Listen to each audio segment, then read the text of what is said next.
इस प्रकार से लगातार डेमोग्राफी में जो परिवर्तन हो रहा है, बदल रहा है, तो ये डेमोक्रेसी के लिए खतरे की घंटी है और उसके लिए समस्त झारखंड वासियों को उस पर हम सबको चिंता करनी चाहिए। और उसमें से सबसे अधिक जो पहला जो प्रभावित हो रहे हैं, झारखंड के हमारे आदिवासी भाई और बहनें प्रभावित हो रहे हैं।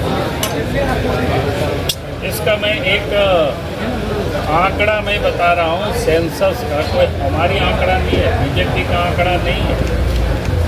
प्रत्येक 10 साल में जो सेंसस होता है, हम उस सेंसस की आंकड़ा आप सबके सामने मैं रख रहा हूँ। झारखंड प्रदेश में 1951 में आदिवासियों की आबादी लगभग 36% और उस समय जो सनातनी हिंदू है उसकी आबादी लगभग 88%, मुसलमानों की आबादी 8.9 यानी लगभग 9%। लेकिन जब 2011 में सेंसस हुआ, 2011 के बाद तो सेंसस हुआ नहीं, 2021 जो कि कोरोना का काल रहा, इस कारण से सेंसस नहीं हो पाया अभी तक। तो 2011 के सेंसस में जहां आदिवासी की आबादी 1951 में लगभग 36% थी, वहीं आज 2011 में 26%।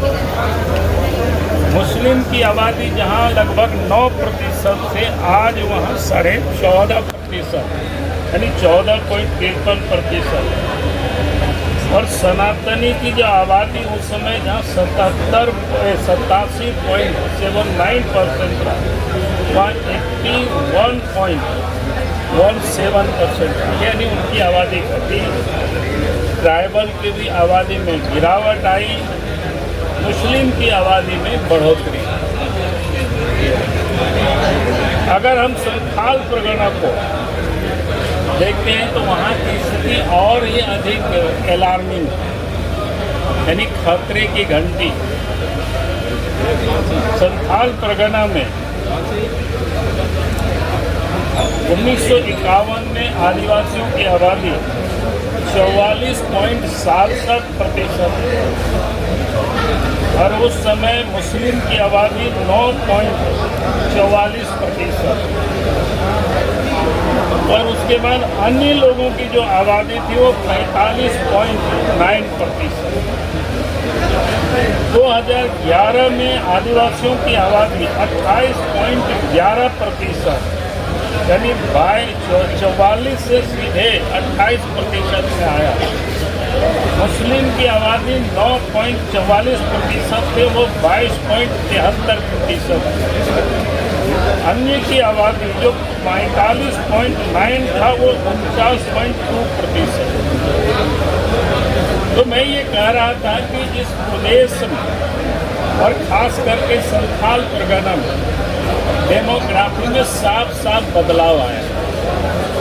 मतदाता सूची में भी उसी प्रकार से उसमें परिवर्तन हुआ।